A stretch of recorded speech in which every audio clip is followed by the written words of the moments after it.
Good morning, good afternoon, and good evening, wherever you are in the world. This is Reganelite and One Angry Pagan here with another Eco Flake show. Pagan, how are you doing, my friend? It's warm. I'll say it's noticeably cooler down where I am because of the Atlantic, but like it's still warm. I can tell you guys, as I said this on the Good Morning show here, it was going to reach 30 degrees, and it did hit 30 degrees. Luckily, it has dipped off a little bit now, so it's about 28 degrees.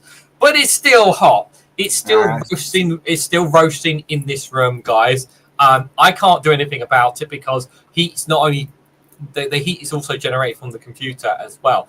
So that's why I keep the curtain shut, and I used to keep the window shut to keep the heat out as well. But yeah, I've got two fans, but obviously I'm only using one fan during the live stream because if I use two, guys, might be a bit too noisy for you guys, and I'm not prepared to experiment. And also my bigger fan gives a funny smell, which is not ideal as well. I don't know why. It lets out farts. Yeah, it probably does. Yeah, as well. Joe, good evening there, and Stephen Baker, good to see you guys. Hope you're doing well, and anybody else who turns up in the chat, guys. Just a quick reminder before we get going: YouTube.com/One Angry Pagan. If you haven't subscribed to his YouTube channel, please do. Please support our friend here as always as well. And of course, we'll be doing another show next month as well. Just haven't sorted out the date for it. But let's crack into the first story here, and this one. A really, obviously, a reminder, guys. We talked already about this. I talked a little bit about this already, but again, guys, you know, this is happening. Scientists are saying this, and we should not be ignoring this. And that is 3 years left to the limit warming to 1.5 degrees Celsius. Leading scientists have warned. We just read the next bit here that the Earth could be doomed to reach a symbolic 1.5 degrees warning limit as little as 3 years at the current levels of carbon dioxide emissions go. Obviously, right now, it doesn't help the fact with what's going on with the United States of America. I don't know. I just don't know how we're going to stop that. It just feels like we're not going to be able to stop that in any way, shape, or form, guys, as much as it pains me. We know that it's just hope that this isn't a true dictatorship and that it does end in 4 years. Oh, well, there's a possibility it might end shorter, maybe. And that the US might reverse its trend. It's entirely possible that's complete bullshit and Trump is going to be dictator for life and whatever. But it's possibility that things might be able to reverse. I will say that, you know, whilst China's still using a lot of coal, and oil and gas, it's still making its transition towards green energy, and it's doing it at pace. I think we recently, I think we're signing a deal with a load of nations within the African Union over a green energy deal. There are some of our companies putting green energy infrastructure in over there. Don't know how what we get out of it, but you know, that seems, you know, the fact that the African nations are wanting outsiders to come in and do this as well. This is good. It's funny you should say that, but I literally just covered a story from Barline Times saying about actually that the UK government is blocking debt being paid off to poor nations, apparently, exclusive from Barline Times. So it's funny how you've got this story you just shared, while also at the same time there's this issue with there's this possibly happening as well. I'd like to know the inner details of that, because it's like quite often the even with Byline Times, the headline is very simplistic. Well, and I don't subscribe to absolutism or for headlines. So no, but one thing that Byline Times does, with regards to a couple of other headlines, is that they don't drop you cookies and track and all that tracking stuff, which is very nice. Most of the time. But yeah, 3 years left, guys. I mean, can we stop this? I don't know. Yes, China obviously are making that progress. I mean, Russia's never gonna push for it. America in the next 4 years isn't going to push for it. Yeah, Russia. Although I will say, this is really funny. I'm surprised I couldn't find any stories about it to bring up. But apparently there are several Republican senators pushing back on a lot of these pushbacks for deals for green energy companies, because apparently it's properly helping their states. So I'm kind of like, well, that's interesting. Yeah, that is interesting. Trip, good to see you there. Hope you're doing well. So let me reread a bit more into this guy. So that's the stark warning from more than 60 of the world's leading climate scientists in the most up-to-date assessment of the state of the global warming. Nearly 200 countries agreed to try and limit global temperatures rising to 1.5 degrees Celsius above levels of the late 1800s in a landmark agreement in 2015, with the aim of avoiding some of the worst impacts of climate change. The countries have continued to burn record amounts of coal, oil, and gas, and chop down carbon-rich forests, leaving the international goal in peril. Climate change has already worsened many weather extremes, such as the UK's 40 degrees heat in July 2022, and has rapidly raised global sea levels, threatening coastal communities. God, I don't want that 40-degree heat again. I really do not want that 40-degree heat again. I mean, it was horrid down here. I mean, despite the fact we are open to the Atlantic,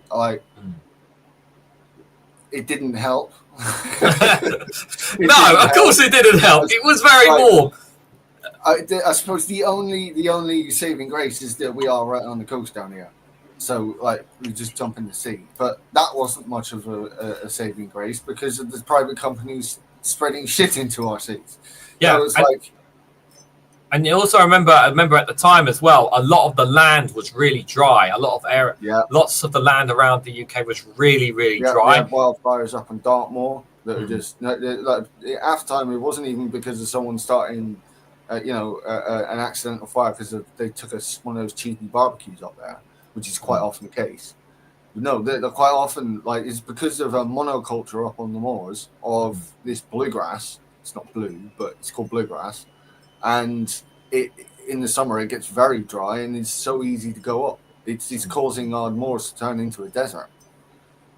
Yeah, and even at the time as well, there was lots of, because even I know when I was doing my walks, or time on that time, I knew even certain rivers that they still have plenty of water in them. Even they were dried up around that time, which is very rare. But after that, they came back. Then they're still running right now. But this is why I think it's good that Labour recognise and have put money forward and are bringing investment from elsewhere forward for the 7 new dams. We need them. Yeah. Calling the beavers. Things are all moving in the wrong direction, said the lead author, Professor Piers Frostry, director of the Priestley Centre for Climate Futures at the University of Leeds.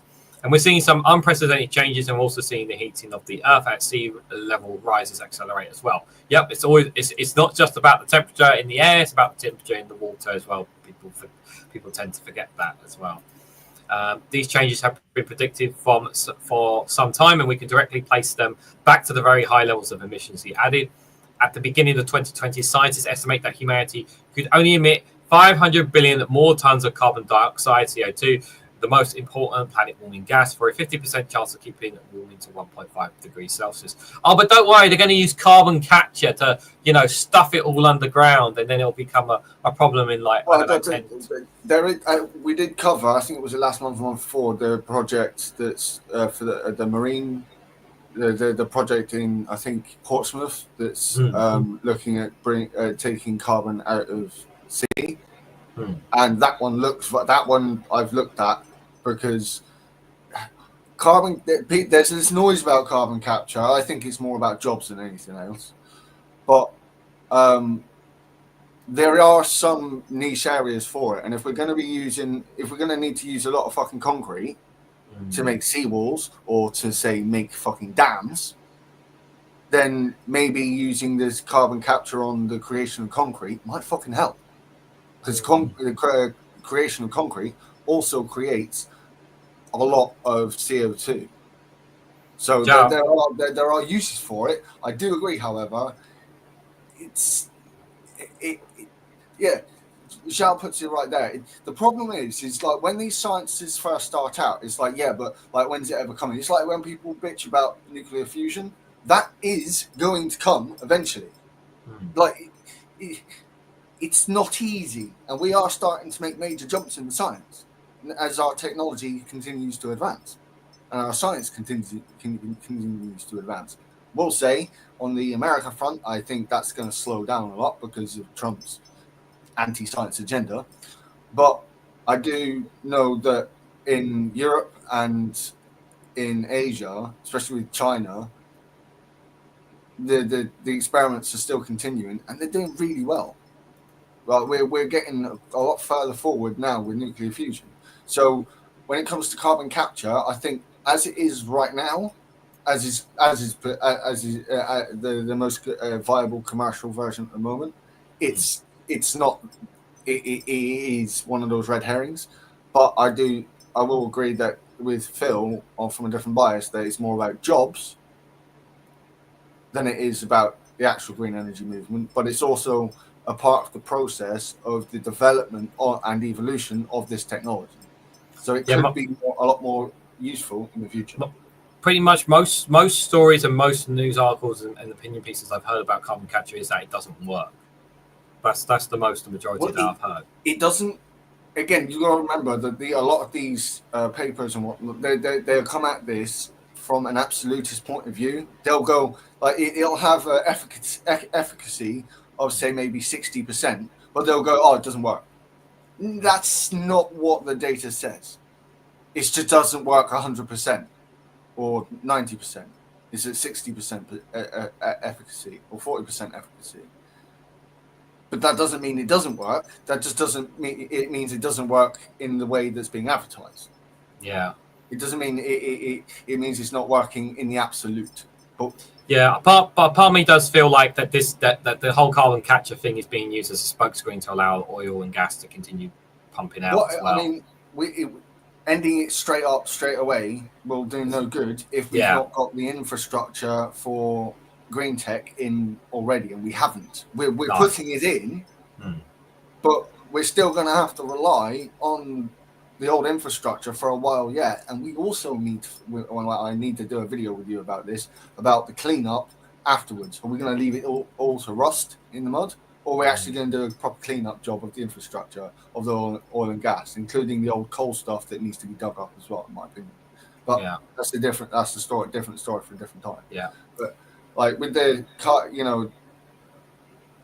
when they're talking about their carbon budget, that to me is part of the greenwashing. The carbon capture is different, and I do think a part of it is being used as greenwashing. On the other hand, though, I do recognise the viability of the technology if it continues to mature. Just what I say, it's a nuanced view. Yeah. Just before we carry on, good evening, Daily Blase. Guys, make sure you check out youtube.com/Daily Blase. And do check out his live stream tomorrow at 5 p.m. for another Friday Frolics.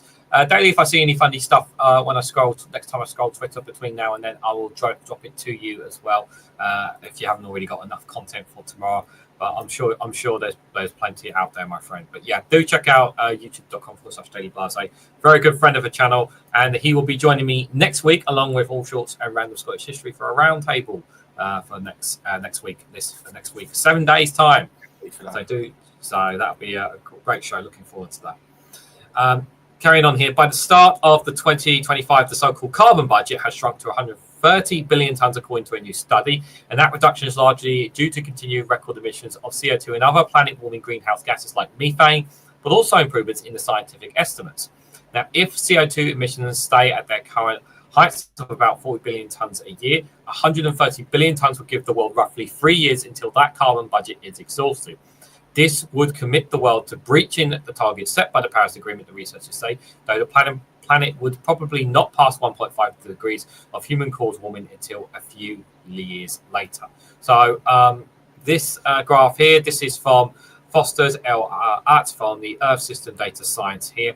This is how the planet's temperatures have risen. Global air temperatures compared with pre-industrial 1850s to 1900s levels as a yearly average and 10-year average here.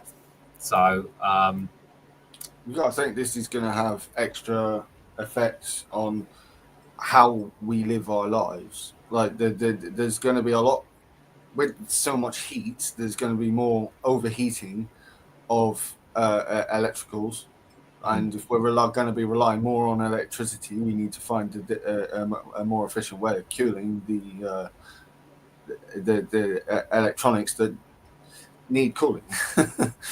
Yeah, I mean, it's just like you're looking at this, like, and it's just like this trend is not stopping. This trend is not stopping. It's just like when are we going to stop this trend? And it just like feels like it's just getting worse before it gets better. It does look like, again, like I said earlier. I mean, the problem is two of the biggest countries in the world. One being America, which was trying to head towards a better route, and now has got the tangerine revenge monkey in charge, so they've reversed. And the other one is Russia, and they're not doing it at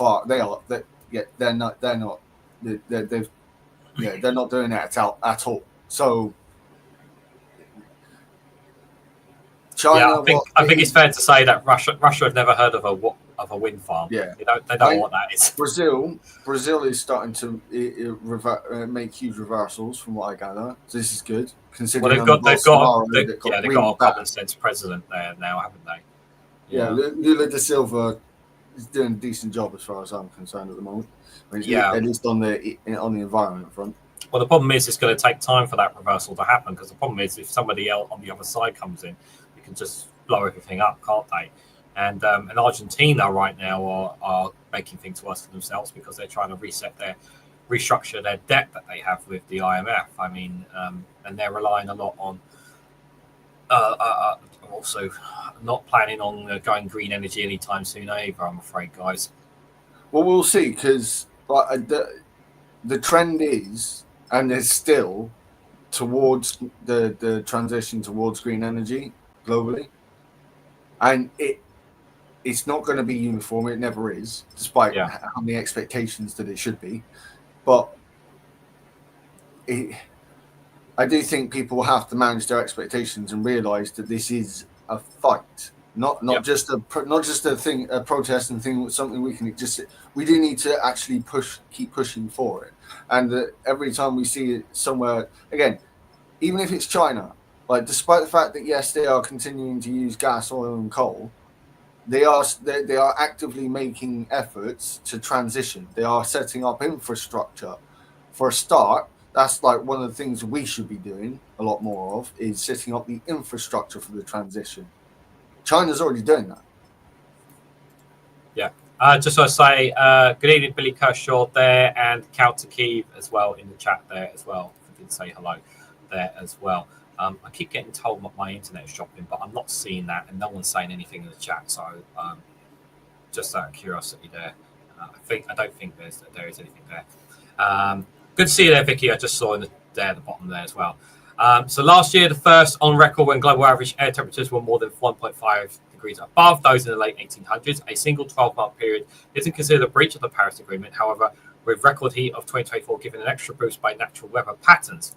But human-caused warming was by far the main reason for last year's high temperatures reaching 1.36 above pre-industrial levels, the researchers estimate. The current rate of warming is about 0.27 degrees per decade, much faster than anything in the geological record. And if emissions stay high, the planet is on track to reach 1.5 of warming at that metric around the year 2030. After that point, the long-term warming cloud, in theory, could be brought back down by sucking large quantities of CO2 back out of the atmosphere. But the authors urge caution on relying on these ambitious technologies serving as a get-out-of-jail card. As I said earlier, people trying to jump on it now is, for good or bad, is premature. Like, we need this technology to continue to develop and evolve. We need to know whether or not this is going to be a redundant technology or whether or not this will help in the long run. Yeah, we don't have a lot of time to do a lot of testing, though, do we? Well, in terms of technological evolution, I would say we do. Like, the more effort we put into it, and which is another thing I'm glad to see that the UK government is doing, is putting a lot more money into R&D. which is something that I was looking for. They haven't cut back on that.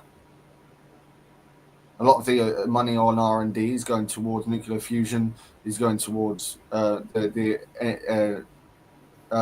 any project that's looking to green our economy and our infrastructure. So, yeah. For larger excesses of 1.5 degrees Celsius, it's become less likely the removals of CO2 will perfectly reverse the warming caused by today's emissions, warns Rogerel, Royage,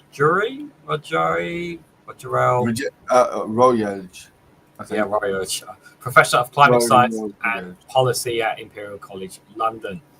Studies filled with striking statistics highlighting the magnitude of the climate change that has already happened. Perhaps the most notable is the rate at which extra heat is accumulated in the Earth's climate system, known as Earth energy imbalance in scientific jargon. Over the past decade or so, this rate of heating has been more than doubled that of the 1970s and 1980s, and an estimate 25% higher than the late 2000s and 2010s. That's a really large number, a very worrying number over such a short period, said Dr. Matthews Palmer at the UK Met Office, an associate professor at the University of Bristol. The recent uptick is fundamentally due to greenhouse gas emissions, but also a reduction in cooling effects from small particles, and also aerosols, and has also played a role. It's a pain in the ass, right? We cut down on our use of aerosols, right, which was having some cooling effect. Like, it's good that we're not using so many aerosols, don't get me wrong, right? But it's like, This extra energy has to go somewhere. Some goes into warming the land, raising air temperatures and melting the world's ice. Yeah, please leave the ice alone, thank you. But about 90% of the excess heat is taken up by the ocean. Not only that means disruption to marine life, but also higher sea levels. Warmer oceans, waters take up more space in addition to the actual water that melting glaciers are adding to our seas. The rate of global sea level rises has doubled since the 1990s, raising the risk of flooding for millions of people living in coastal areas worldwide. And that speaks nothing of the ocean acidification that comes along with ocean warming, which is why we're seeing the coral bleaching worldwide. Yeah. And last bit on this, guys, with all... I believe this is that's the last of it there, sorry. While all of this paints a bleak picture, the authors note that the rate of emissions increases appears to be slowing as clean technologies are rolled out. They argue that rapid and stringent emissions cuts are more important than ever. The Paris target is based on very strong scientific evidence that the impact of climate change would be far greater at 2% of the warming than 1.5. And that has often been oversimplified as meaning below 1.5 of warming is safe and above 1.5 degrees is dangerous. In reality, extra bit of warming increases the severity of many weather extremes, melt in ice and sea level rise. Reductions in emissions over the next decade can critically change the rate of warming. Every fraction of warming that we can avoid will result in less harm and less suffering of particularly poor and vulnerable populations, the less challenging for our societies to live the lives that we desire. He added. No, that he's not saying that we can reverse the effects of global climate change, because that's quite frankly impossible. What he's talking about there is what I've spoken many times about, is mitigation. We need to be we have the ability to mitigate the effects of the consequences that are already hitting us and are going to hit us. It's scary, but we have to front up to it. Yeah, but the one positive is that it is slowing down the rise. The indications they're giving there that it is slowing down thanks to the transitions that countries are making. So it's not going as fast because we are making the transition, even though it's slow. So it is rising, but not as fast as it would have been if we had made no transitions at all. So that is a silver lining in all of this, I think it's fair to say on that. Yeah. What's our take on heat pumps? I'm not convinced. Pagan, do you want to let you speak more on heat pumps? I mean, it has its place, but I understand the arguments against it as well. They don't work. the problem with heat pumps is half the time, at least from what I've seen, is that they're installed by people that know nothing about installing heat pumps. They're just like, they look, oh, I know how to do that. Just we'll stick it in. We can add it to part of our business. No, I've seen where it is put in correctly. It is brought down energy bills in the long run. Yeah. But again, like, this is something that I think needs a government-wide approach. So is it not? It's not so much the heat pumps, but perhaps the people who are putting them in is really the main issue, rather than because I'm not hearing anybody saying that heat pumps are bad. There are counterfeit ones as well. There are such things as counterfeit ones. As counterfeit. There's always, like, for everything that's created, there's going to be a counterfeit version for some scammer to sell. And if the history of humanity tells you nothing, it should tell you that one at least. But I do think there is some viability there. I also think that heat pumps. That's in Portugal. Pumps here are electrical or solar there. Yeah, I think you do have to think about what homes you're putting them into. I mean, I've heard of a lot of complaints in Cornwall and in North Devon about some of the older houses getting these heat pumps and it not working out so well, whereas it seems to work a lot better in the new builds. Yeah, you've got to. Yeah, it's a bit more complicated when it comes to older homes. When it comes to that, doesn't it? So it's not as straightforward with old homes. That's for sure. This next one we've got here. This one here. Octopus or Orcas and Oysters, and how the UK's marine environment is changing. Well, every environment, everyone. Every single, well, not just the UK, but lots of countries' environments are changing pretty much. But I guess the question I'll ask you before we go into this one, like, are we going to reach a point where we're not going to be able to fish our waters anymore? We're going to possibly, but I think it's more. I mean, that for me, that one is more down to trawling practices and fishing practices rather than it is global climate change. We will, as I think this article goes on to say, we will see different fish. Yeah. We will see fish from warmer climes coming up here. I mean, a lot of people will be surprised what Britain already sees. I mean, here in Tor Bay, it's not unknown to see bottlenose dolphins and porpoises. And the odd basking shark. And a little bit further around the coast is we've got populations of seals. There's plenty of populations of seals dotted around in the UK, and a lot of people don't even realise that. Has based on your knowledge, has the sightings and whatnot, and sightings and viewing of them increased or decreased over the last? It depends on the species. I mean, there have been a fair more spottings of basking sharks in the last 10 years from what I've been seeing. Like every year or so I see like, the basking sharks have been seen a bit more. Okay. Yeah. And they are massive. Like when you're talking about big animals, yeah, they are massive. Basking sharks are not little animals. They're huge. I think they're second or third to only the whale shark. So, then those things are colossal. We get the old pod of orcas. Like they weren't seen so much before, but they're being seen a bit more often now, a bit further out to sea.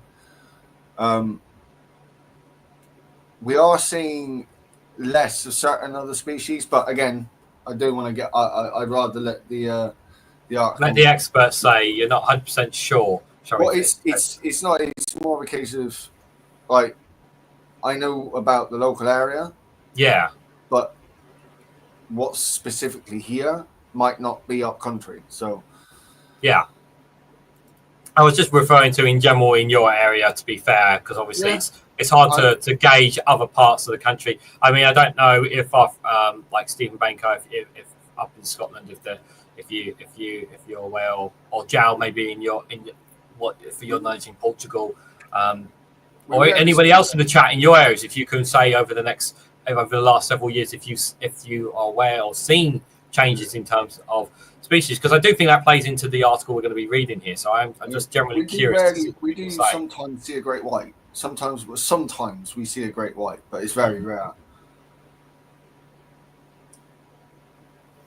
Just in Kev says an old family friend who was a fisherman in River Line has had his fishing ban a couple of years ago due to the collapsing of the salmon stocks, etc. Yeah, and it kind of goes into what we were saying in the last episode where we were talking about how, the courts have sided with us rather than the EU over the fishing rights of the fish up in Scotland and the northeast east of England, because our local wildlife relies on those damn fish.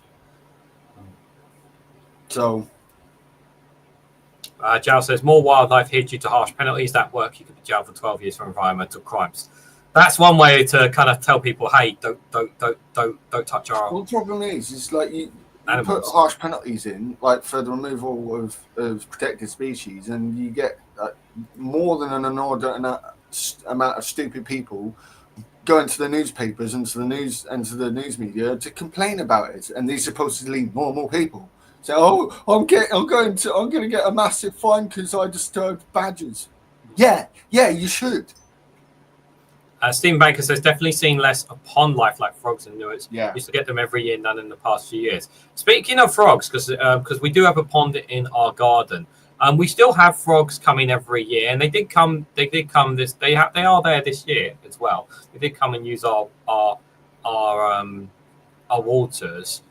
But it's also worth pointing out as well that there's literally no waters. There's no river close to where we are. There's no because there's a little bit of a forest not too far away from where we are. But if there's anything that wants to use the water, like from a pond or whatever, our house is the only pond literally around for ages. So yeah, so pretty much. So if it's the only one, you're going to see probably more people coming. I mean, that's why the foxes come in our garden, just for the water, really, to be fair. Steve McMahon says we have great whites everywhere. They're consistently taking chunks out of people. Ugh. Good morning, Steve, over on the other side of the world. You need more orca pods down there, Steve. Or more specifically, you need more of the species that take out the subspecies of orca that take out great whites for the fun of it and for their livers. I have 2 rivers of stone throw away, so Stephen Banker there as well. Just thanks. Down here, I will say we get plenty of wildlife. So. So the UK's marine life could change substantially over the coming years as sea temperatures continue to rise. Various species of shark, octopus, and tuna, normally found in warmer climates like the Mediterranean, could all start to appear in the waters around the country in greater numbers. But such as dramatic change could have negative knock-on effects on the UK's ecosystem, with some native species likely to struggle to adapt. So there are already been recordings of unfamiliar types of shark, octopuses, jellyfish, and rays recently appearing in UK waters as sea temperatures rise and provide hospitality, living conditions, and access to prey. And these species could all boom as conditions change, as could a more static marine life, such as native oysters, according to research at the Centre for Environment, Fisheries and Aquaculture Centre, that's the CEFAS, who analysed how 19 threatened marine species could respond to climate change. Among the biggest winners are native oysters, basking sharks, spur dog sharks, and thornback, says the BBC. Can't believe I actually said that wrong. I'll tell you about basking sharks. Again, they are. I have seen a basking shark, not just in Plymouth Aquarium, but I don't know if it's still there, the one at Plymouth Aquarium, but I know there was one in there at one point. I have seen one when I'm out on a boat in the bay, and they are humongous. Wow. Yeah, I don't think it's not but yeah, I have to play most places. It's the aquariums that I've seen them. So. Yeah, when you're next to a shark that's almost the length of your boat, you're like, if I ever come down to you, you have to take me out on the boat. Although getting my missus on there will be impossible. I don't have a boat myself. It's just a friend's boat, but there are little tours that go around. There are different protected areas. Sorry, Mum was just coming with some cheesecake for me. But yeah, it's hello. Well, like I said, I've seen a basking shark in the bay from a boat. We are going to see more species. We're likely to see more, as it says there, more species of ray. Yeah. But I wouldn't. If we don't get the orcas, then we'll see more great whites, because it turns out, and there is scientific evidence for this, where there are orcas, you are less likely to find great whites, because the orcas end up picking on the great whites. Yeah. Counter Keith, that is so disrespectful to basking sharks, man. That is so disrespectful to the sharks. I have apologised on behalf of Devon for Anne Whitcomb numerous times. I will continue to do so. The disrespect to those sharks. They give them back their dignity. I just want to point out, as Steve says, they always come. There's always orcas in the harbour here. They always come in to feed on the stingrays. Yeah, this is what I mean. There's like there are at least 3 different subspecies of orca dolphin. You have those that tend to feed on the whales, the macro predator ones. You have those who tend to feed on fish, and those who tend to feed on seals. But the researchers, go on, finish your point. Go on. So they might be your fish, the ones you prefer to eat, your smaller fish. Yeah. But the researchers also identify species that could struggle to adapt in the changing seas, mostly static creatures, including the small seafloor dwelling invertebrates. Sea pens and the ocean quahog. Thank you. A type of clam that can live up to 500 years. I was going so well, didn't I? Sea temperatures have been hotter than usual in recent weeks due to the extended surge in the heat in the UK during spring. Some areas have been recorded as much as 4 degrees warmer this year, with potentially negative implementations for marine life the longer it goes on. This may be a temporary heat wave that we're currently experiencing, but the greater concern is that climate change is causing marine heat waves going to happen more often and potentially become more intense. There is no conclusive evidence as to how sustained high temperatures could affect marine life, but it could disturb current breeding patterns and other species like jellyfish en masse into UK waters, as well as harmful algae. And we've had several. Sorry, we've had in several times in Torbay, on our beaches in the last couple of decades. We've seen massive beachings of jellyfish. This is just getting warmer and warmer, and they're coming up and getting sucked into the bay, and just getting massive beachings of them out on the bay. I remember the first time I saw it, I was 10. I'm now 31, and we've seen numerous of these events, which I'm pretty sure is related to the gradual warming. The more and more we see it, could signal an immediate gain for British fishermen as more fish and other species like octopus arrive in the warmer seas. But that could also bring with it more predators. It's not even unreasonable to think that great white sharks could start to pop off UK shores with plenty of potential prey in seals and sea lions and suitable water temperatures, says Discover Wildlife. Again, that does depend on what species of orca is around the area. Yeah, it depends. But yeah, it is like we are going to. Yeah, I'm glad this reminds people, because we are going to start seeing different species appear because of the change. I mean, even on land, we're seeing like because of sometimes the species you're getting due to poor shipping practices. Thank you, Brexit. We've seen a new species of snake. No, I can't fucking remember what the name of the snake is right now. But we have a new species of snake that's not native to this country that is spreading in the southeast because of bad shipping practices. And spiders, we have the false widow in this country for that exact reason, because of bad shipping practices. So, our fauna is already changing. We're also seeing non-native flora here in the southwest. I don't know if it's being seen further north, but we're definitely seeing continental plants more and more on the south coast. Changing marine life could then lead to more marine protected areas. That's MPAs being implemented by the government, something that has caused I can't say that word.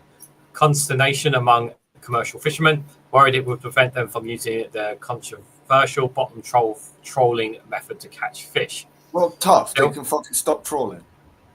Yep.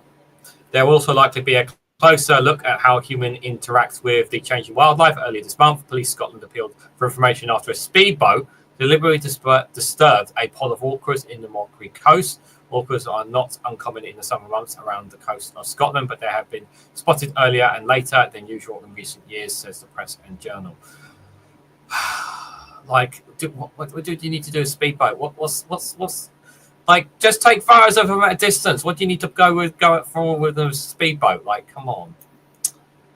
Labour government has already proposed to expand a ban on bottom trolling, which involves dragging large nets along the seabed. Good move, Labour. Fucking good move. Across thousands of miles of, it's all right, of 41 MPAs. The ban is subject to a 12-week consultation still, but Conservatives are concerned that trolling is harmful to rare marine animals and their habitats. You said Conservatives? No. Conservationists and their habitats. Can also release huge amounts of carbon dioxide from the seabed each year, potentially accelerating climate change as well. And finally, research is also taking place at the University of Plymouth in Exeter to try and counter drastic changes to marine life through climate change. Scientists in Devon and Cornwall are examining whether huge numbers of mussels. There's no C in it. Mussels. No, there are mussels and there are mussels. Can help restore habitats, acting as natural biofilters for harmful algae. For example, other researchers are also looking at whether certain microscopic marine fungi can have a wider effect on climate change on land and sea, being able to absorb large portions of carbon dioxide from the atmosphere and slow down climate change. Anything that absorbs carbon dioxide, I'm all for it. This is I'm hoping this is at least part of where some of that R&D money from the government is going, because a lot of these projects looking at algae as a source to help us to adapt and mitigate the effects of climate change, they look viable. A lot of the projects look viable. So I hope some of that R&D money is going that way. I do apologise for interrupting you on the conservationist point. Don't worry about it. It's fine. Yeah, as a conservationist, I'm not a fan of being mistaken for a conservative. Well, I've got some good news for Daily Blase here. I don't think we're going to be getting any lions, tigers, or bears. I just can't see bears. I mean, the chances of bears being on a chunk of ice coming from the north onto us is unlikely. They're more likely to hit Iceland than us, if I'm honest. Well, I have to argue with Darren on this one, at least on bears, because bears were native to this country, and we need to see a reintroduction of bears and of wolves to deal with our deer overpopulation problem. Because I'm not sure if I'm keen on bears, if I'm honest, but I digress. Canada has learned how to fucking live with them. Yeah, but they've got a lot of land. We don't have as much land. Yeah, and that means we know how to control our land. Do we? Are you sure? I don't even think we can control our own land right now. In general terms, that gives us more control over the land. Yeah. So reintroducing these species means that we have more control than the Canadians would do. However, if we're going to be real about rewilding, we have to take these things in, and we have to be able to take these things seriously. Yes, it sounds ridiculous reintroducing the bear, but that was one of the natural predators we had on this island. That is why we didn't have a deer overpopulation problem until the last 300 years. And then we wiped out the wolves, which only compounded the fucking problem. Like, the overpopulation of deer isn't a small problem. It's causing more more accidents on the roads. They are actually causing I didn't say it, he did.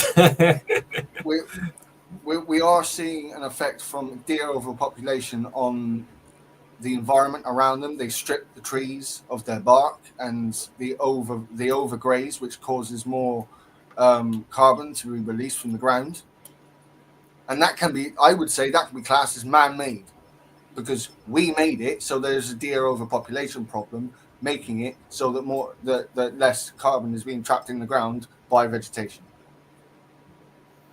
So yes, as ridiculous as it sounds, we need both bears and wolves back in the UK. Seriously. As long as they don't go through our trash cans. The biggest animal on this island, not around it in the seas, but the biggest mammalian carnivore we have left on this island is the almighty badger, and that's just not good enough. I thought we all hail the badger. We all hail the badger. This is true, right? But that doesn't mean that we can just rely on the badger to be a predator of deer, because it just isn't. That is asking a bit much. So are we going to start? So it's the future of all hail the bear then? Is that the future then? All hail the canid line of carnivora: dogs, badgers, and bears, and the seals, actually, because they're all related. Yeah. Good evening, Leafskin. Good to see you there in the chat as well, just for reference as well. Oh no, bears! So you're saying my picnic basket will no longer be safe from Yogi and Bobo whenever I go to these woods? Yeah. No, you'll have to deal with your honey being pinched. Watch out for Bigger. The bears and wolves. We got the Reform Party. I would prefer the bears and wolves. What do you mean? Go have a laugh, guys. Bears and wolves or Trump and Reform. Yeah, I think. You know what? I think I'd rather have bears roaming than Nigel Farage roaming around Clacton. Do you remember that meme that's been going around? The bear versus man, and women have been choosing the bear over the man. This is me choosing the bear over the man.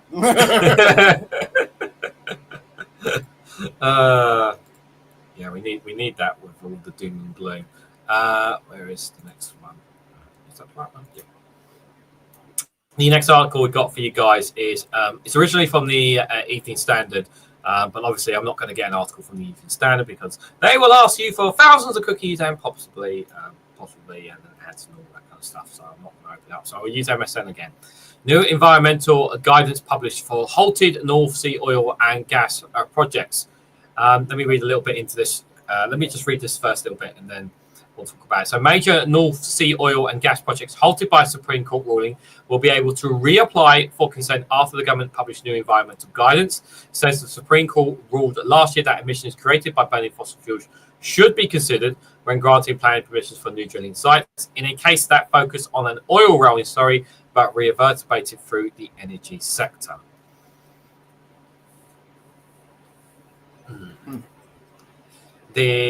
I do my best.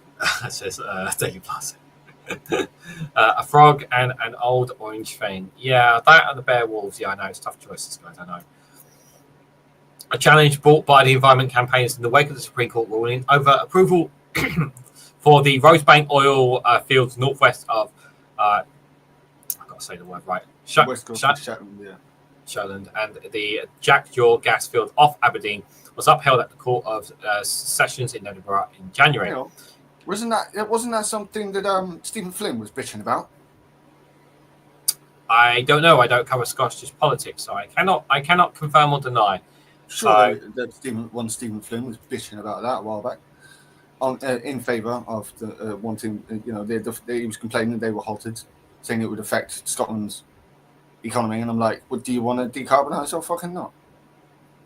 I don't know, so I don't know, so I can't Stephen Flynn, say. Man who worked for the petro companies. Greenpeace and Uplift had argued the UK government and North Sea Transition Authorities, the NSTA, had acted unlawfully when granting consent to the projects, as environmental impact assessments did not take into account downstream emissions resulting from burning of the extracted fuels. The government has now published new guidance on how the environmental impacts of oil and gas, including their downstream scope-free emissions created when the fossil fuels are burned, and are included in assessments. So officials say that the offshore developers will now be able to submit applications for consent to extract fossil fuels in oil and gas fields that are already in license, which include Rosebank and Jackdaw. So in challenge to Chris C, who on another chat said that Labour were U-turning and on the decision for no new licenses for fossil fuel companies. This is not a new license. This is for an existing license.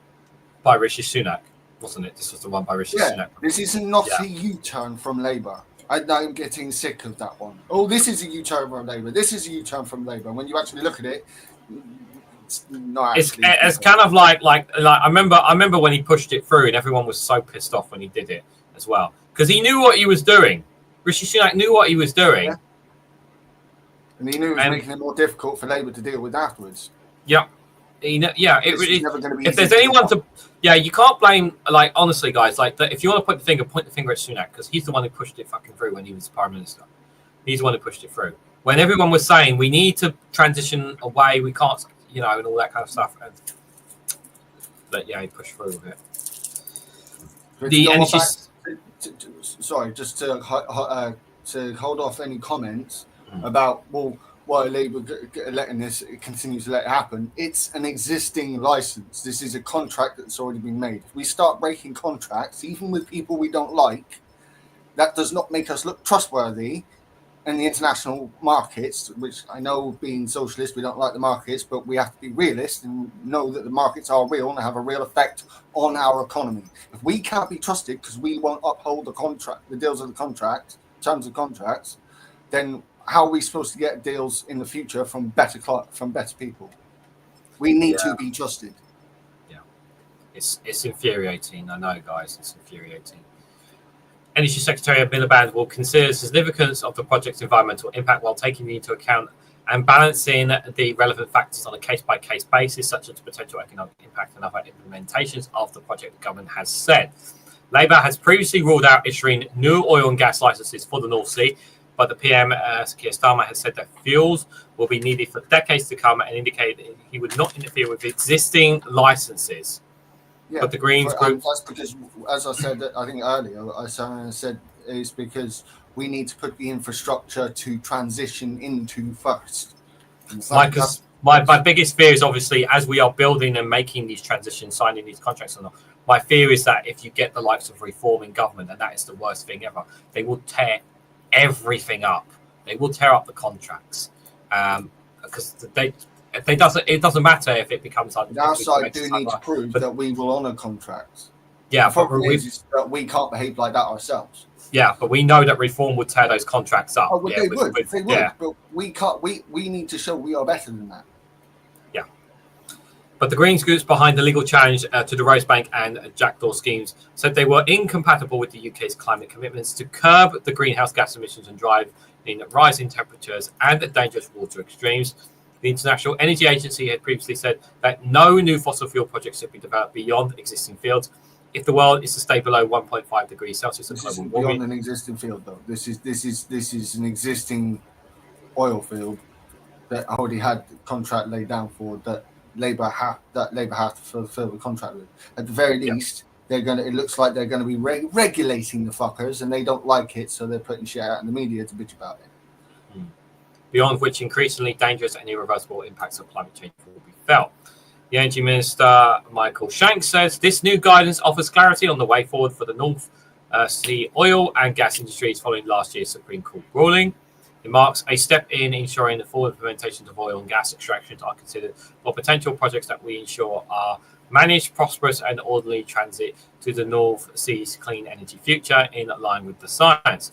We're working with the industry, trade unions, local community and environmental groups to ensure North Sea and its workers are at the heart of Britain's clean energy future for decades to come, supporting well-paid, skilled jobs and driving growth and boosting our energy security.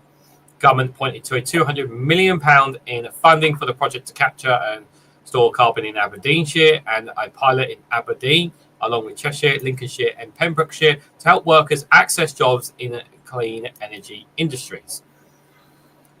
Tessia Khan, Executive Director of Uplift, said that the new rules mean that the oil and gas companies will finally be forced to come clean over the enormous harm that they are causing to the climate.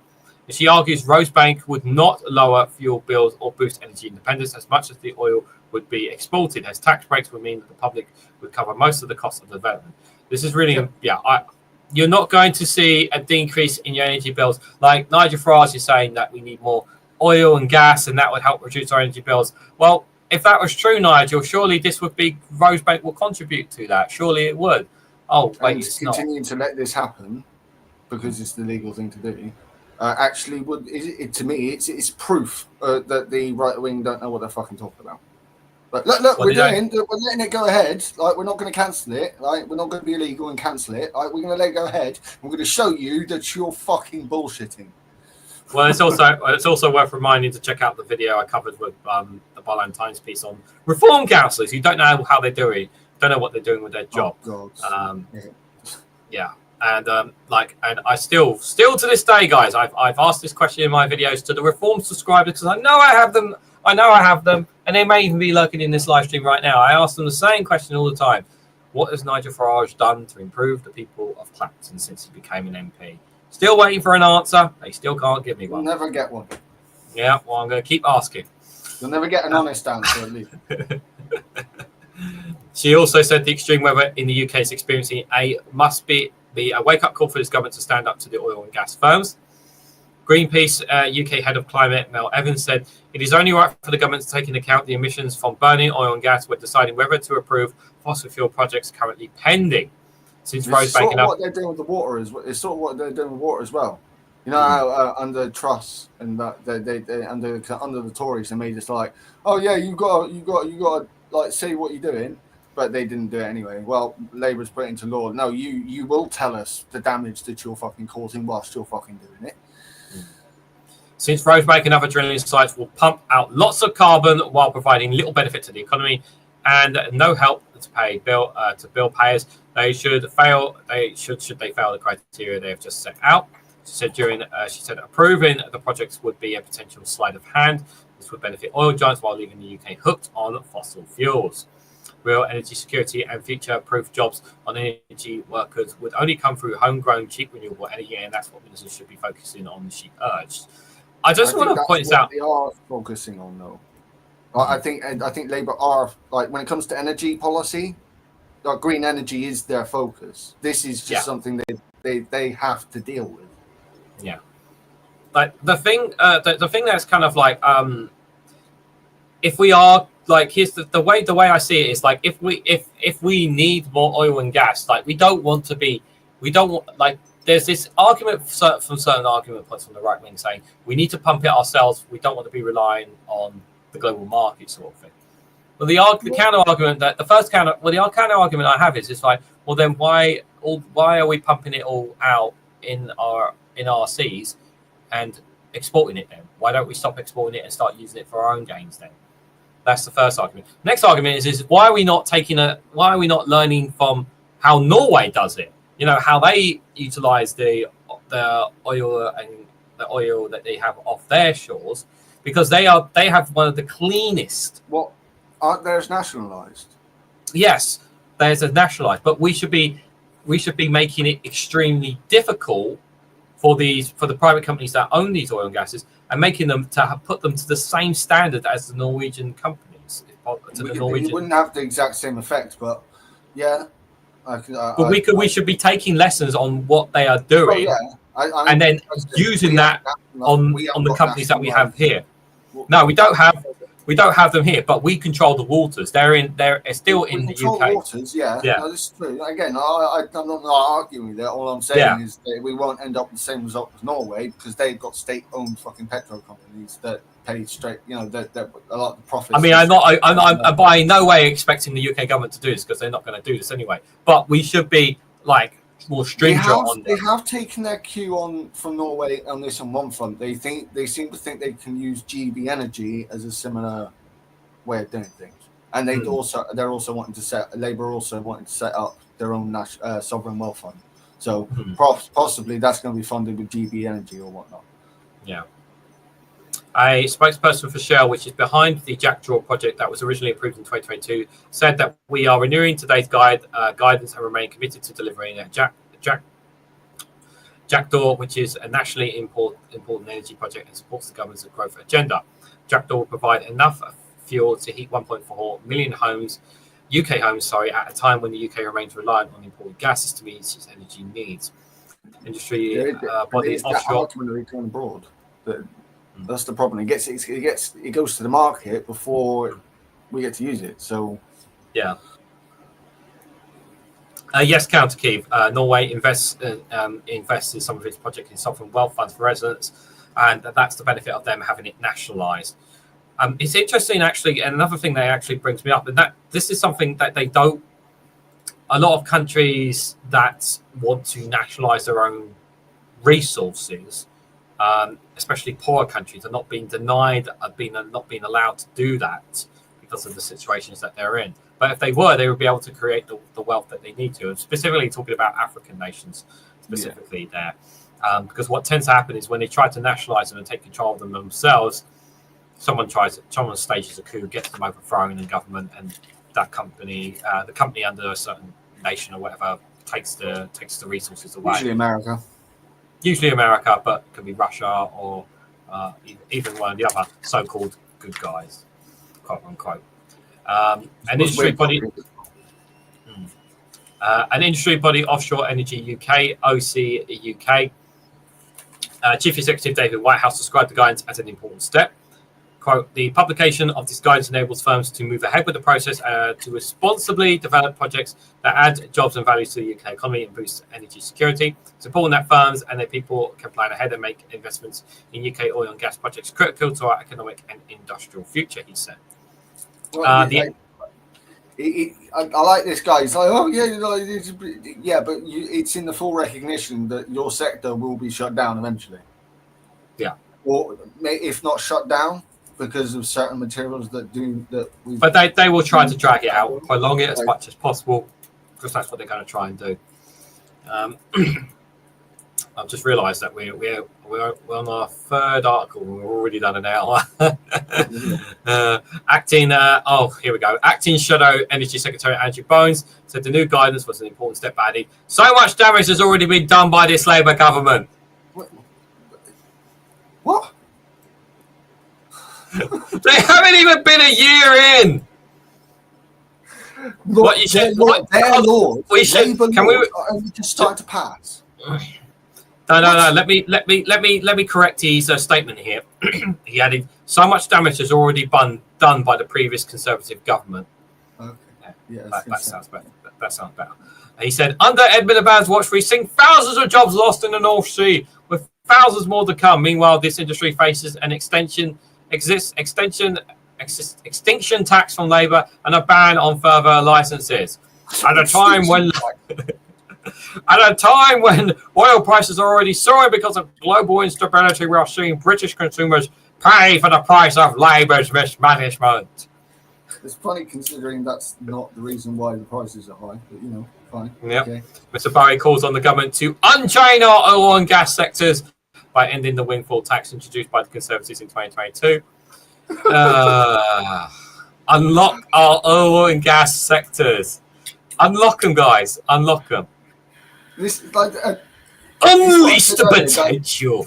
Like Labour are doing good things, and bad people are bitching about it. And for some reason, the normal people are going on with the bad people. It's like, wait, what? Shut up. Yep. Again, so yeah, Labour's only doing good things. They're doing bad things too. This isn't to say that I think Labour's perfect. I'm not a current member of the Labour Party, but they are still doing good things. Yeah, I will agree. In terms of climate, they are acting a lot faster than the Conservatives have done over the last 14 years. I don't I know, we have to take. I know it's not like everything that we want, but we got to take some positives wherever we possibly can. As I said before the election, last year that I'm expecting to get maybe between 40 and 60% of what I want out of this Labour government. You know what? I'm getting about 40%. I'm getting about the lower end of what I expected. So at the moment, so I can't. Yeah, it's about not being absolutist about all this. Yeah. I don't think we're going to be able to cover the last 3 articles. So what we'll do, we'll try and see if we can. We'll try and keep this one for the next, because I know we want to cover the stop ocean. The UN backs the UN Treaty 1 on stops oceans. But let's see if we can just. I want to cover at least this one and the other one at least. If we have time, we'll cover the last one because we don't want to really go into the 9:30. Because I'm always interrupting. I know. I'm a badger. No, it's because we value your opinion, Pagan. That's why. And I value the chat's opinion, even though I don't always see it and respond to it, guys. China controls most of the oil and gas exploration of Africa these days. That is true, Steve. That is true.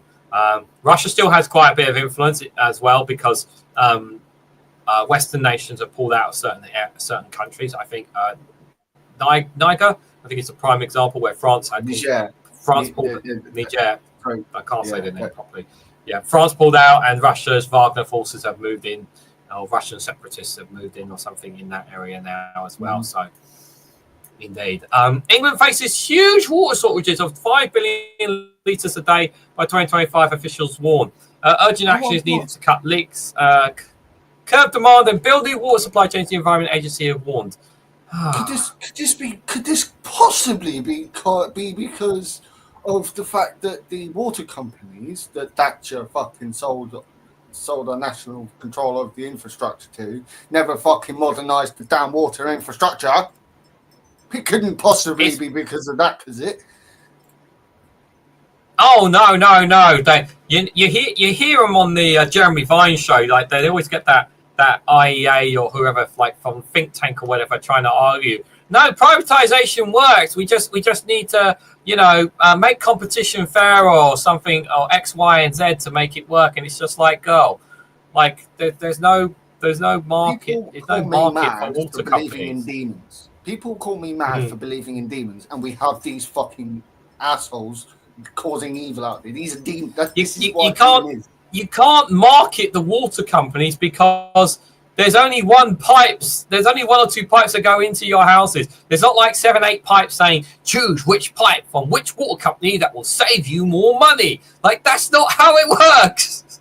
And as it turns out, these pipes aren't even all that fucking great because they haven't been modernised. No, because guess what? Age catches up with everything.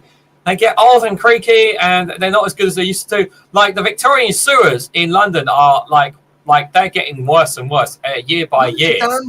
Look at the dams that have been falling apart because no one bothered to fucking either make new ones or actually do a proper job on the ones that we already had. Yeah, and the thing is, like Labour keep arguing that we can't nationalise the water companies. There are ways to get round the debt. There are ways to get round the debt. There are ways we can get round it.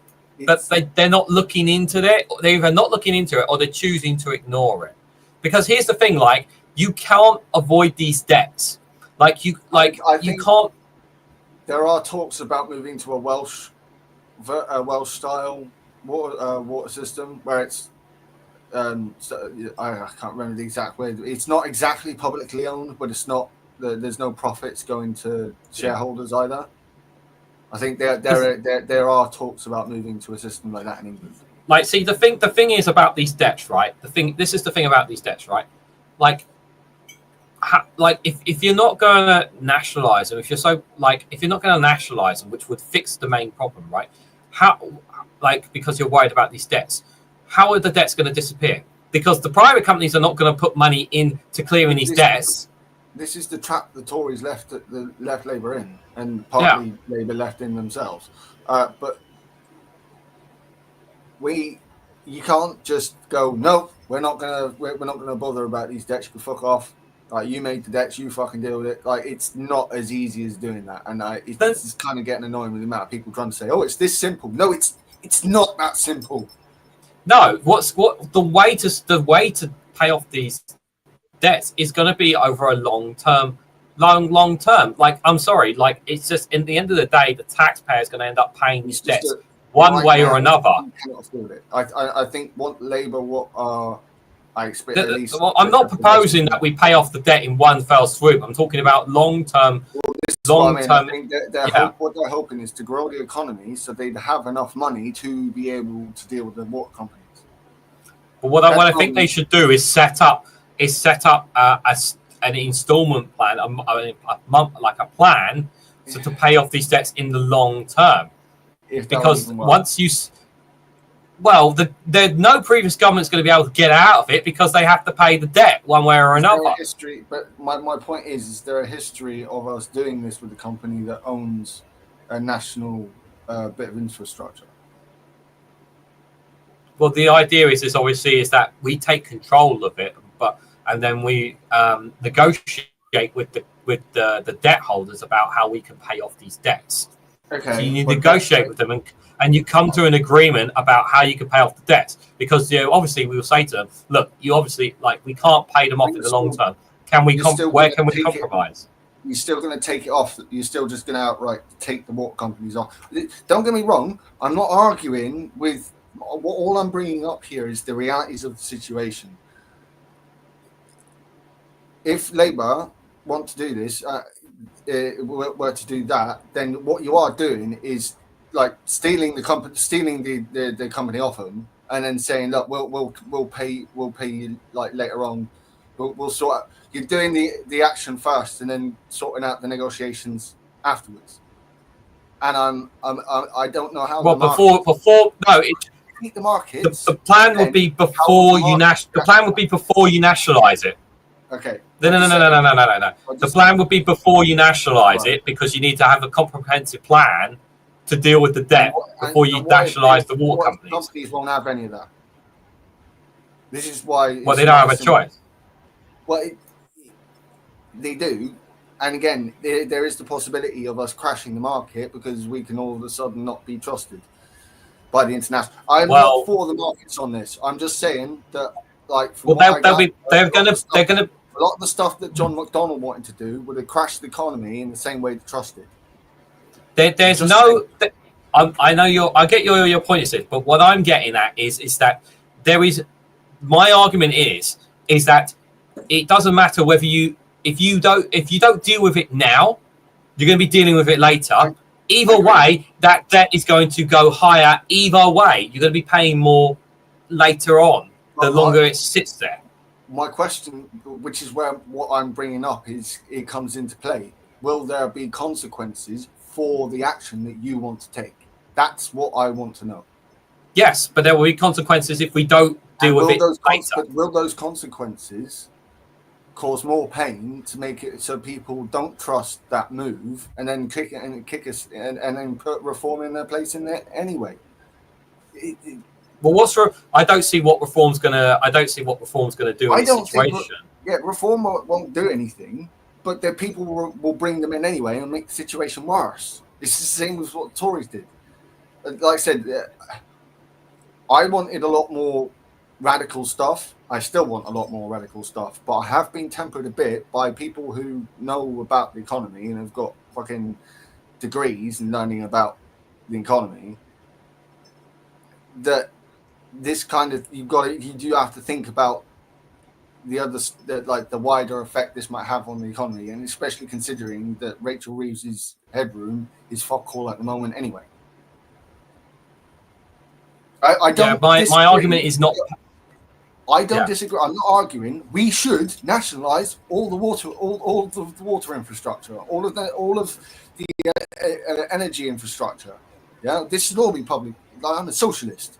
I'm just pointing out the real. Yeah, I know the debts and how we deal with the debts is that's the issue. Yeah, but I do think there are ways to get around that. But obviously, we can obviously agree to disagree on that. So there is no easy solution out of this. There is no easy solution out of this. But one way or another, whether it's Labour or Reform or Conservatives or whoever, they're going to have to face this debt. This debt is going to come at us, and we, the taxpayer, are going to be coughing it up one way or another. It's just a case of one way or another, whether it's going to be now, whether it's going to be 5 years, 10 years. All I want people to also recognise is that there are going to be extra consequences, and I want people to think about what those extra consequences might be in the short to mid-term, whilst we're aiming for a better long-term. Personally, I think the debt should be paid off by Margaret Thatcher's. I fully agree with you. By Margaret Thatcher's and all her family and relatives and whatnot, because they're the ones who approved it, so maybe it should come out of their coffers. realistically, how are we getting that's not how are we getting that to work? Yeah. It's not like, no, stop ringing me. Go away. I agree, but it's a case of we need to work out how to do. We need to work out how to do this with the least amount of damage that we can do possible. Again, it's about mitigation. Yeah. Well, I'm not going to read the whole article, guys, but we'll just cover this: the fact that the very possibility that we could actually have water shortages, 5 billion litres a day by 2055, and on an island that's surrounded by water, when we don't have the reservoirs, we don't have the infrastructure, it's mind-boggling. Like, it's absolutely mind-boggling that that a nation as rich and as wealthy as ours could face this possibility. It's absolutely insane. Privatizing the water companies, as we said it's the worst possible thing we should have ever done. But the government has to get a grip on this. They've got to make sure these private companies are investing in the infrastructure, are putting the money that they are making from the increase in water bills, which I strongly disagree with on the government's position on it, the increase in the water bills. However, someone's got to pay for it. But I want to see that progress. If we don't see that progress, then everyone has every right to be even more angry with Labour. On this one, I give them 2 years. On this particular subject, I give them 2 years because you've got to give time for them to get. Because it's only just been agreed. It's taken time to get this assessment, the impact assessment, and whatnot. 2 years. If there's no progress, I will be pissed. Yeah, I am prepared to wait to see how the infrastructure has improved by what levels over the next 2 years at least. It's too early to comment on it right now because obviously they've had to do impact assessments and all that kind of stuff when it comes to our water infrastructure. But yeah, I think the water company is phoning you. So count the Kev. Yeah, no, we're $4,000 in debt. What? Oh, what? When did that happen? But yeah, I'll leave the article. The article will be in the description, guys, if you want to have a look at that. But we'll leave that one there. We've talked. I didn't mean to drag that into an argument. I didn't mean to drag that. No, but I think it's a good argument because we want to find solutions to these situations, guys. It's good. You know, it's good to have these. Good to have people to realise that their solutions will have negative outcomes as well. It's not going to be one-sided. No, there's no easy way out of this. Get rid of that stupid advert. Oh my god, I hate you, Sky News. So the UK backs the UN's treaty to stop oceans becoming the Wild West. The treaty seeks to protect large parts of the world's oceans while remain ungoverned, and vulnerable to overfishing, climate change, and deep sea mining. This needs to have enforcement. It needs enforcement. Yeah, let me just read a little bit into it, guys. So the new treaty to govern international waters. This was the last one. I'm not going to cover the last article, but if you want to have a read of it, you're more than welcome to. The last article is on pollutions. Fines of more than £100 million will go to environmental projects. Defra has said that's the other article. If you guys want to check that out, link for that is in the description as well. The British government this week said it will introduce legislation by the end of the year to ratify the UN High Seas Treaty. It would be the first legally binding agreement on protecting international waters, which makes up nearly 2/3 of the world's oceans, but are largely lawless. Campaigners say this. Not a good thing.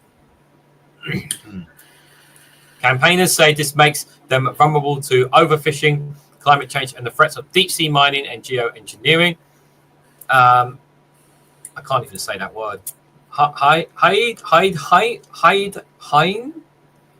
Sorry. President of the Marshall. Let me zoom in on now. What's that word? HILDE. Oh, Hilde Hein. It sounds like a German name. So it's Hilde and Hein. Hilde Hein. President of the Marshall Islands in the South Pacific told Sky News that the treaty is long overdue. Yeah, no shit. The agreement is essential for safeguarding the health and integrity of the global ocean commons, especially for high seas, which belong to no one nation, but are the responsibility of all, she added. Follows recent high-profile calls to protect the common vital resources, including for Sir David Attenborough, respect to Sir David, and Prince William. The High Seas Treaty was agreed by 193 countries 2 years ago, but it will not come into force unless 60 countries ratify it. A surge in support. One of the ones that ratify it. Yes, Labour. Fucking yes. A surge in support during this week's UN Ocean Conference in Nice. France brought the number of countries ratifying it to 50. We still need 10 more. Who can we? We can keep going. This like, it's not like we need to get 20 or 30 more to do it. We only need 10 more to do it. We can do this. Get that? Have we got this? Can we get the smallest countries, the ones that the easiest ones overboard, or have they already agreed? Who? We need to have a look at that list. We need to find that list. We do need to. Hold on. Let me see. That's not telling me yet. I wonder if there's a link. Hold on. Let me have a look. Really? Just having a look. No. It didn't seem to be. No, they don't have a link. Damn it. Sky News. The entry into the forces within our sights, the UN Secretary General Antonio Guterres said on Tuesday, we do not have a moment to lose. He called the ocean the lifeblood of our planet, which is 100% true, which feeds the soul. Again, this is also true. Mithril, good to see you there. I studied oceanogeography and geology at the uni before my ADHD stopped me. And this is the stuff I wanted to prevent happening. My tutor said I'd end up in the industry. I told him he was a corporate whore. Fucking right, Mithril. Right. Thank you for standing up. Thank you for standing up. Good to see you, my friend. Hope you're doing well there. Thank you for that comment. Much appreciated. Bang on. It produces half of the oxygen we breathe, nourishes billions of people, supports hundreds of millions of jobs, underpins global trade. Campaigners have called for the high seas in the wild west of the oceans as the most ungoverned, and they said the treaty could deliver protection at seas, and we're on a scale that we've never seen before. Chris Thorne, Greenpeace UK Ocean campaigner, said, we're tantalising close to a huge moment for the planet. Governments that ratify the treaty could be held accountable under their own jurisdiction and at a oceans tribunal. Excuse me, but it would be difficult to force other countries to follow the rules, even if they agree to the treaty.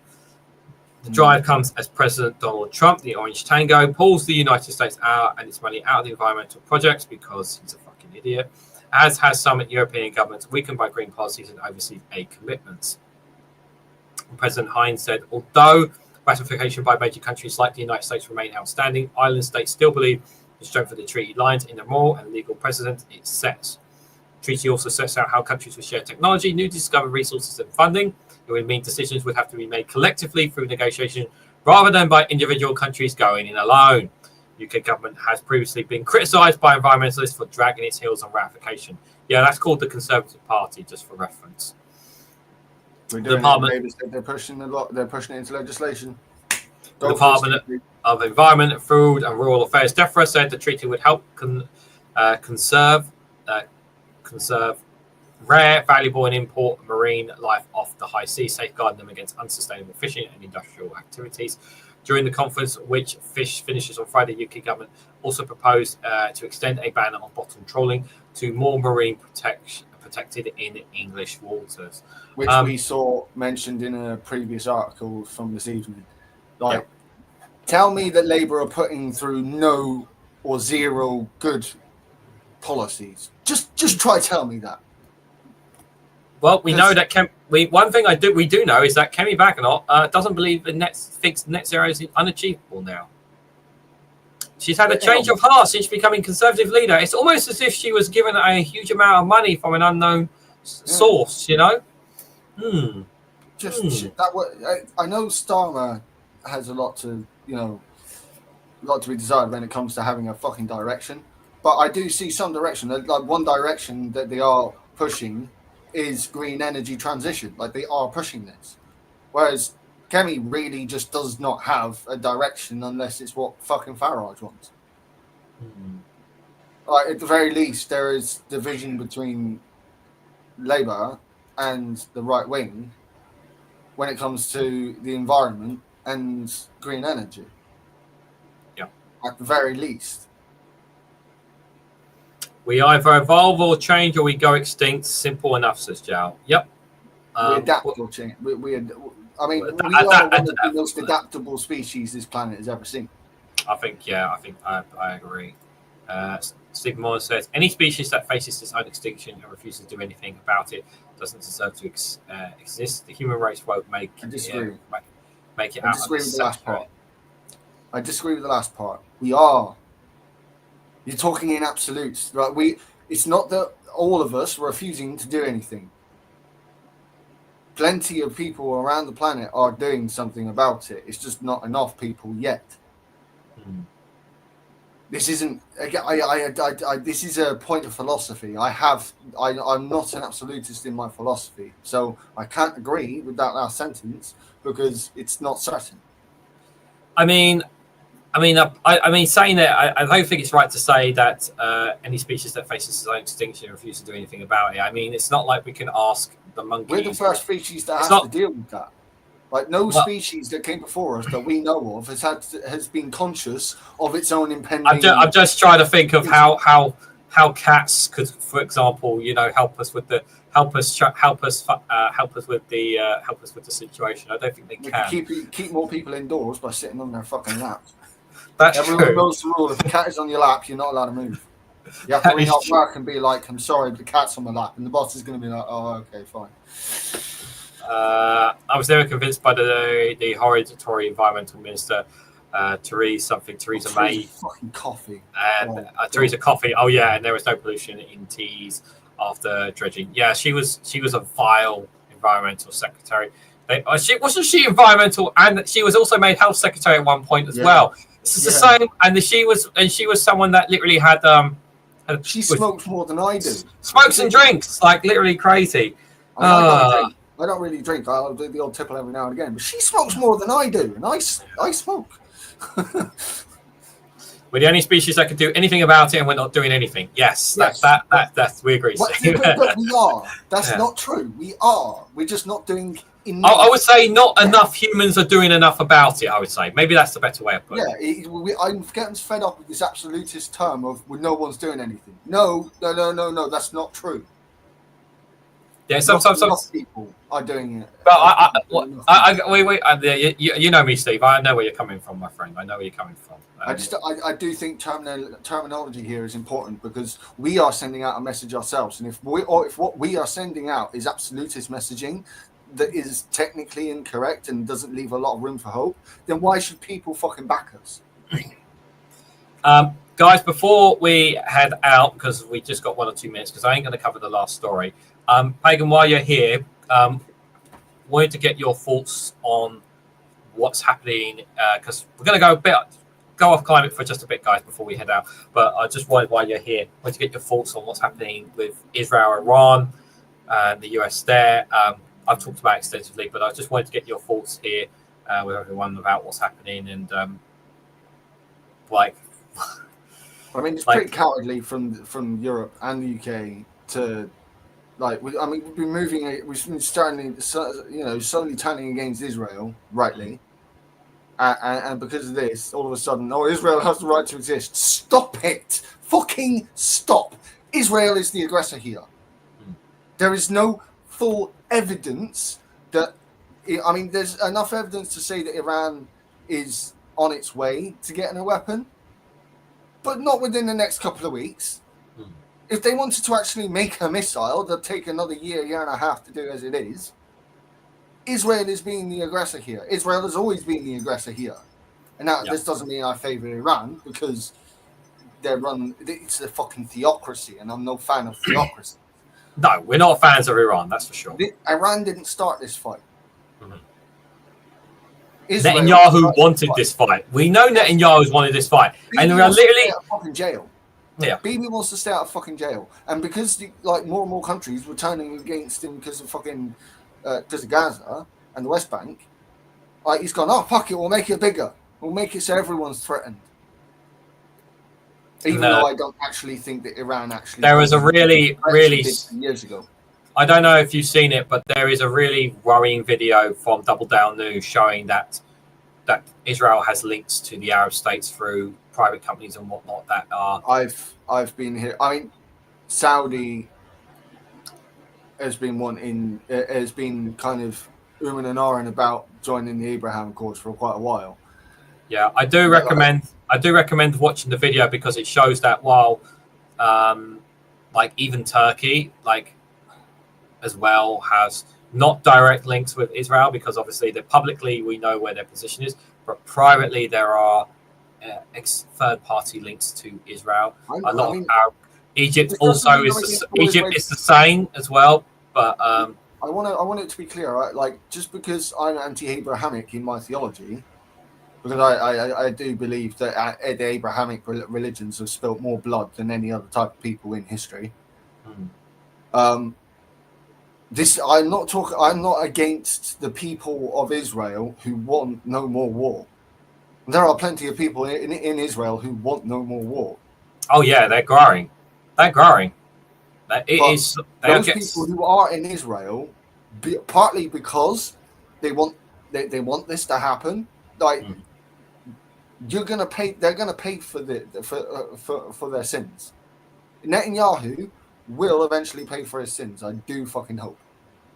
Yep. Well, we also know that people in America want it to happen as well. But so far, at the time of this, at the time of this live stream, America hasn't.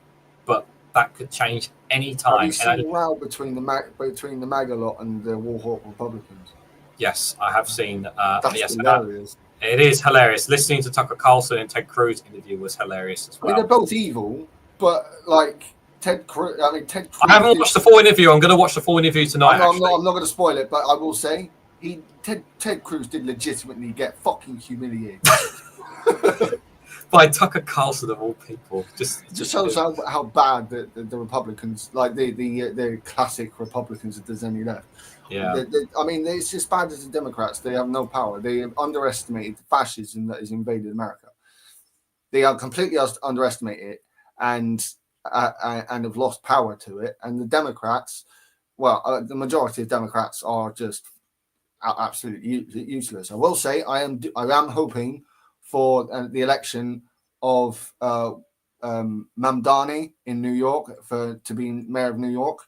Hopefully, the polls for Cuomo are showing that, you know, I've seen the number of polls that have not been too favourable to Cuomo in respect to the past, and Mamdani really nailed Cuomo in the last couple of debates. Fucking, you should watch them. I'm not going to spoil them either, but if you haven't seen Mamdani at these debates, go and watch him. He is brilliant. He is. We need more of him in the Democrat Party.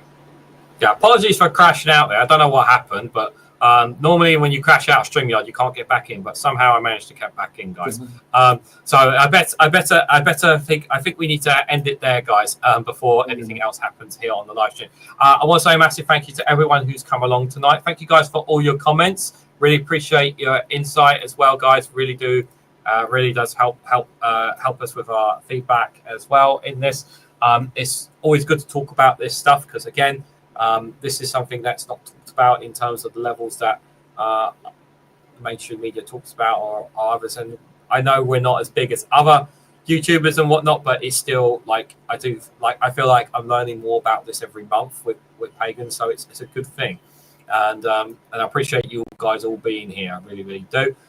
Just before we head out, I just want to remind everyone, do check out One Angry Pagan's YouTube channel, youtube.com/One Angry Pagan. Link for it's in the description. I know my good friend Jao, who is one of our lovely moderators, will put a link for his YouTube channel in the chat before we head out as well there, just for reference. And I just want to say as well, thank you so much, Stephen Morn, for the 10 New Zealand dollars. That's very generous of you. Thank you, my friend. You're already generous enough this morning with your super chat. So thank you so much for that. I really appreciate it. And just a reminder, just for myself, I'll be back tomorrow morning with another good morning live stream. If you guys want to join me that morning, you're well and welcome to. I did say I was going to do an evening live stream tomorrow evening. I can't do that now. I forgot I had plans. So I just remind you, I'm not doing a live stream tomorrow evening. But I am planning to try and do one next weekend for you guys, hopefully. Possibly. Maybe. Likely. We'll see. But yeah, thank you again, One Angry Pagan, for coming. Much appreciated. we'll do another. We will be back next month. Not sure what date yet, but we'll set a date. Set a date down, and I'll get the schedule up whenever I possibly can. But thank you guys all for being here, and make sure you hit the like button, share, subscribe if you haven't subscribed to One Angry Pagan as well. Thank you all very much for watching, and we hope to catch you all very, very soon.